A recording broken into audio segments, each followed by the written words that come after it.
There's a vitamin stuck in my throat.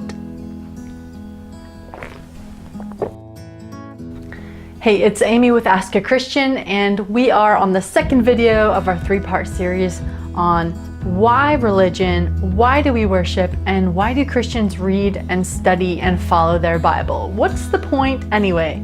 So today we're just going to focus on that second aspect, which is why do we worship? To begin, let me just say that worship is used in a variety of ways, and I want to clarify just a bit. Webster says that it's an expression of reverence or adoration. Some people call the 1 hour a week where they go to church or temple the worship service, but I want to borrow from an article I read by a guy named Chris Collins, who said this: biblical worship is the full life response, head, heart, and hands, to God for who He is and what He's done. This definition calls back to the James 1:27 text that we looked at the last video, as well as Matthew 22:37, which says, "Love the Lord your God with all your heart and with all your soul and with all your mind." True worship is how we live our whole lives in response to the character and nature of God. All right, so why worship? Well, the first thing I can tell you is that it seems to be built in. It is a natural response in humans to want to revere and respect and emulate the things which we see as being sort of the apex of beauty, of knowledge, of wisdom, of character, of achievements. It's naturally in us to look at and adore the people who have those things. I found it fascinating when I realized that it's not just Christian people, it's not just religious people who have this desire to worship.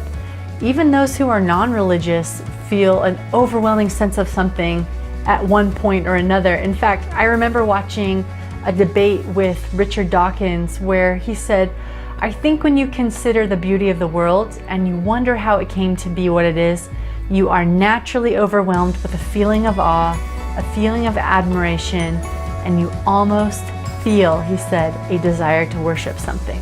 So if there is a being out there, if there is a God who is the highest representation of all these things that we know are beautiful and good, wisdom and character, then it would be our natural response to want to worship that being. Additionally, if the God of the Bible exists, and of course I found enough evidence to believe that He does, or I wouldn't be here, He is on such an indescribably higher plane than I am that I realized I could learn a few things from Him.